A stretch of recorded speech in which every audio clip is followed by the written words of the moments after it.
면세점 사업이 꽤 알짜인 걸로 알고 있었는데 손실이 많은가 봐요. 인천공항 제1터미널 면세점은 총 5개의 권역 중 신라의 DF1, 신세계의 DF2가 향수, 화장품, 주류, 담배가 몰린 알짜 구역입니다. 업계 추산 기준 두 회사는 매달 약 60억에서 80억 원씩, 연간으로는 700억에서 900억 원 정도의 적자가 발생한 것으로 전해집니다. 꽤 적자 규모가 크네요.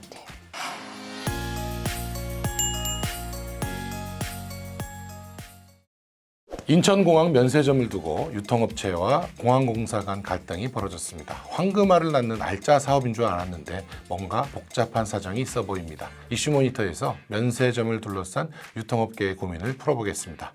정유현 기자와 함께합니다. 안녕하세요. 정유현 기자입니다. 인천공항 제1터미널 면세점이 벌써 사기 사업을 했다고 하는데 2년 만에 핵심 사업자인 신라와 신세계 철수를 결정했다고 합니다. 무슨 일이 있었던 거죠? 인천공항 제1터미널 면세점은 총 5개 권역 중 신라의 DF1, 신세계의 DF2가 향수, 화장품, 주류, 담배가 물린 알짜 구역입니다. 업계 추산 기준 두 회사는 매달 약 60억에서 80억 원, 연간으로는 약 700억에서 900억 원 정도의 적자가 발생한 것으로 전해집니다. 알짜라고 생각했는데 적자가 되게 크네요. 왜 이렇게 적자가 나는 거죠? 핵심 원인은 고가 투철입니다. 인천공항이 당시 제시한 최소 입찰 단가는 여객 1인당 DF1이 5,346원, DF2가 5,616원이었는데 신라는 8,987원, 신세계는 9,020원을 써냈습니다. 최소 입찰가 대비 60% 이상 높은 수준의 사업권을 따낸 것인데요. 시작부터 수익이 나오기 어려운 구조였던 것입니다. 약간 좀 추가 설명이 좀 필요할 것 같은데 면세점을 들어오는 사람이 아니라 공항공사를 이용하는 사람 1인당으로 단가를 정했다 이런 말인가요? 예를 들어 2024년에 작년에 한 해 한국에 들어온 외국인이 약 1,600만 명 정도 되고 외국을 나간 한국인이 2,200만 명 정도가 되는데 이들이 구매를 하지 않아도 인천공항 1터미널을 통해 나갔다면 그 모든 게 임대료의 산정에 포함이 되는 것입니다. 이 구조가 약간 복잡하군요. 면세점 사업자 선정 과정은 어떻게 진행되는 거죠? 사기 면세점 사업은 코로나 이후 3번이나 유찰이 되면서 인천공항공사가 구조를 크게 손봤습니다.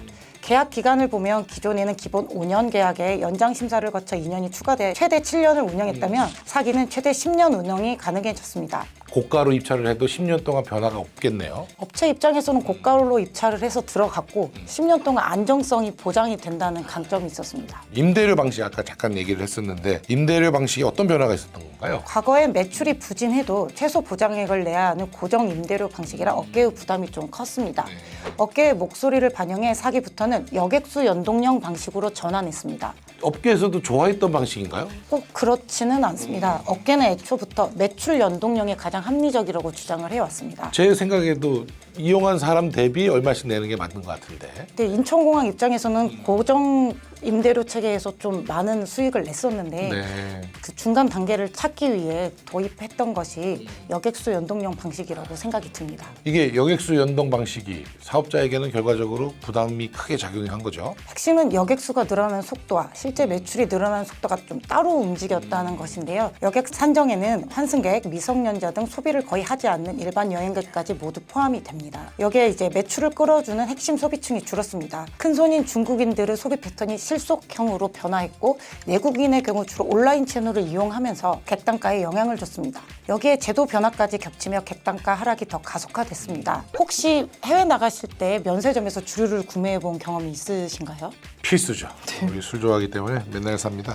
그렇습니다. 과거 공항 면세점에서 주류는 객단가를 끌어올리는 대표 품목이었습니다. 면세의 꽃이라 불렸는데요. 그런데 사기 사업 개시 직후에 관세청이 온라인 면세 주류 판매를 허용했고 신라와 신세계의 반대에도 강행을 했습니다. 이후 롯데가 온라인 중심의 대폭 할인 전략을 펼쳤습니다. 기존 10에서 20% 수준이던 주류 할인율이 40%까지 확대됐고 신라와 신세계는 이를 객단가 하락을 가속화한 핵심 요인으로 보고 있습니다. 자, 스스로 이렇게 높은 객단가를 써냈단 말이에요. 근데 신라와 신세계가 법원까지 갔다고요? 무슨 일입니까? 고가 투찰 책임 자체는 인정했지만 입찰 당시 상정하지 못한 시장 변화로 손실이 급격히 커졌다는 게 핵심 주장이었습니다. 그래서 인천공항공사를 상대로 임대료를 깎아달라고 차임 감액 청구를 신청하게 됐습니다. 법원에서는 어떤 판단이 있었죠? 인천지방법원은 면세점 측 법률 대리인이 선정한 3일 회계법인의 감정 촉탁을 진행했고 재입찰 기준 임대료는 약 40% 낮게 형성될 수 있다는 추정치가 나왔습니다. 이를 토대로 법원은 인천공항의 신라 면세점은 약 25%, 신세계 면세점은 약 27% 임대료 인하 강제 조정안을 제시했습니다. 40%엔 못 미치네요. 네, 그렇습니다. 사실 이 조정안이 수용이 된다고 해도 바로 흑자로 전환은 어려웠고 적자를 다소 완화하는 수준이었다는 평가가 나오고 있습니다. 하지만 인천공항은 불수용 원칙을 고수했습니다. 인천공항 입장에서는 뭐 수용하지 않으면 그 임대를 그대로 다 받을 수 있으니까 수용하지 않은 거죠. 형평성과 국제경쟁 입찰의 원칙을 이유로 들었습니다. 다른 사업자 대비 특혜 시비가 불가피하다는 판단이었습니다. 결국 조정은 결렬됐습니다. 이 상황에서 신라와 신세계가 인지세를 내고 장기 소송전으로 갈 수가 있었는데 두 업체는 소송으로 끌고 가지 않고 각각 1,900억 원씩의 위약금을 부담하고 철수를 선택하게 됐습니다. 1,900억 내고 철수하는 게 오히려 더 이익이겠다. 연간 700억, 900억씩 손실이 나고 있으니 1,900억 정도 그냥 더 미리 그냥 내버리자. 뭐 이런 심산이었겠군요. 사업권을 철수했으면 신라와 신세계가 인천공항에서 빠진 건데 지금 뭐 거기 면세점 잘 운영이 되나요? 현재 철수를 선언은 했지만 당장 문을 닫는 건 아닙니다. 계약 조건상 두 회사는 선언을 한 후에도 모두 6개월은 더 영업을 해야 합니다.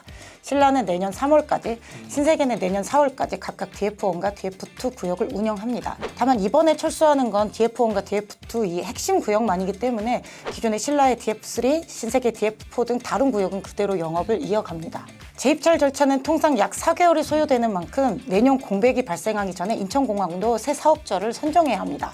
이에 따라 빠르면 이달, 늦어도 12월 중에는 재입찰 공고가 나올 것으로 전망됩니다. 재입찰 분위기는 어떻게 보고 있습니까? 이번에는 누가 더 높게 쓰느냐가 아니라 각 회사가 감당 가능한 리스크를 어디까지 설정하느냐가 핵심입니다. 인천공항공사가 객당 수수료를 기존보다 낮춰 공고를 낸다는 방침이라 경쟁은 오히려 좀 치열해질 수 있을 것 같습니다. 변수는 이 사업 철수 업체 페널티인데요.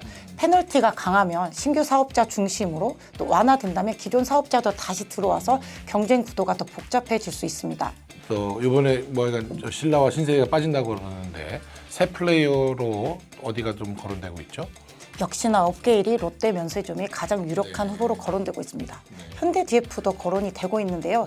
변수는 해외 사업자입니다. 해외 사업자도 인천공항에 들어올 수 있어. 국제 입찰 경쟁이기 때문에 해외 사업자도 들어올 수가 있는데요. 네네. 중국의 CDFG, 태국 킹파, 스위스 아볼타 등도 동향을 좀 보고 있는 것으로 알려져 있습니다.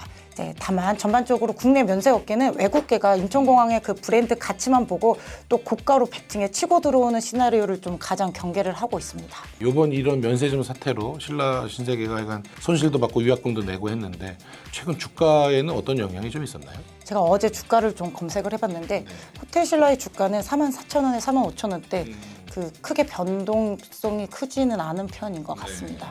큰 1,900억 손실을 냈어도 위약금을 냈어도 기업 가치에는 큰 영향이 없다 이렇게 시장이 판단한 것 같군요. 하여간 유통업계 전반적으로 지금 하여간 그 소비 위축이라든가 불안함이 있으니까 주가가 좀 반응을 잘 안 하는 것 같습니다. 이번 면세점 사기 사안은 공항 면세의 옛 수익 모델이 더 이상 유지되지 않는다는 것을 보여준 사례 같습니다. 수요는 공항 밖으로 온라인으로 빠르게 이동하고 있습니다. 면세점 업계에 대해서 계속 면밀히 추적하겠습니다. 오늘 얘기 잘 들었습니다. 감사합니다.